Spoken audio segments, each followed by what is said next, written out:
Sistem respirasi. Kita akan belajar dan memahami tentang bagaimana proses bernafas atau menghirup oksigen dari udara dan melepaskan karbon dioksida ke udara.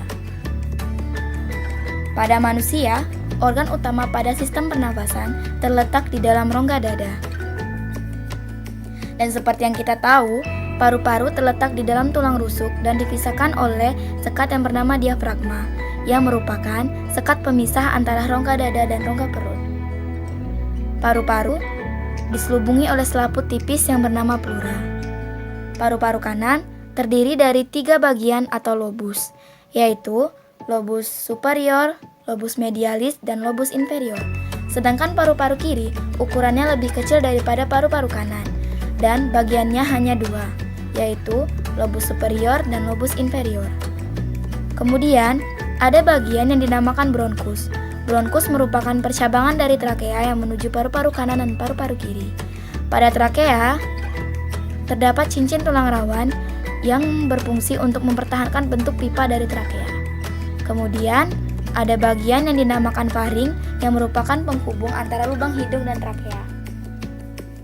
Pada saat bernafas, molekul oksigen akan masuk melewati lubang hidung dan akan menuju paru-paru, melewati faring, kemudian trakea, dan akan diteruskan ke paru-paru melewati bronkus.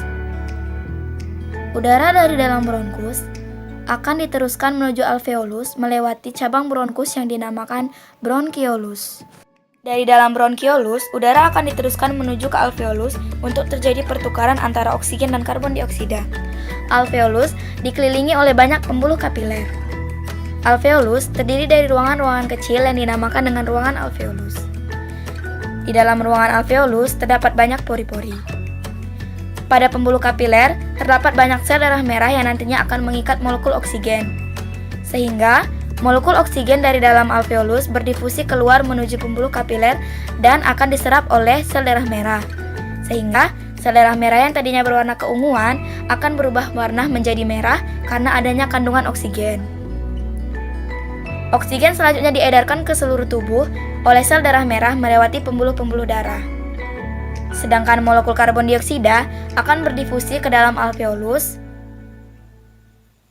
dan akan berkumpul di dalam ruangan alveolus.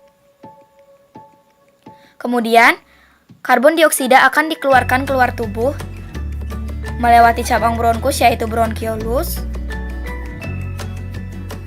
kemudian melewati bronkus,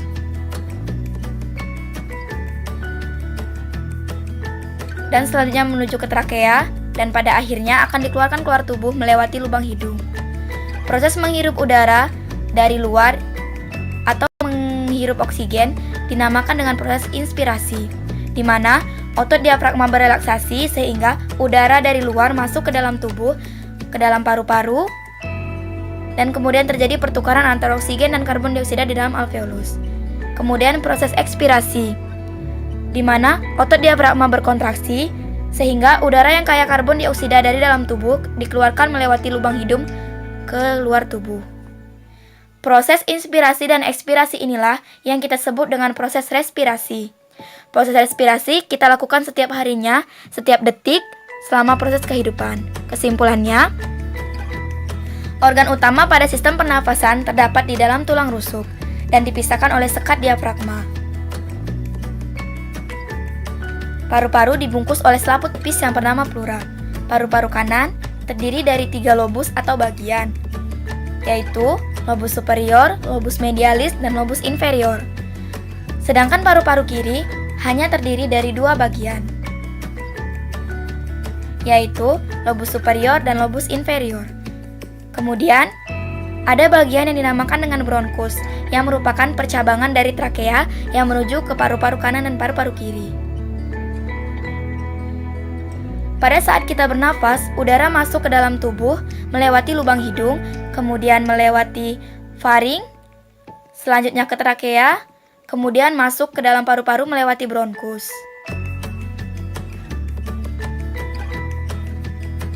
Selanjutnya, udara akan diteruskan ke dalam alveolus melewati bronkiolus, kemudian masuk ke dalam alveolus, yang dikelilingi oleh pembuluh kapiler. Sel darah merah di pembuluh kapiler akan menyerap oksigen dari alveolus yang berdifusi keluar. Sehingga sel darah merah yang tadinya berwarna keunguan akan menjadi sedikit lebih merah karena adanya oksigen. Kemudian oksigen akan diedarkan ke seluruh tubuh oleh sel darah merah melewati pembuluh-pembuluh darah. Karbon dioksida akan berdifusi masuk ke dalam alveolus, kemudian dikumpulkan di dalam ruangan alveolus,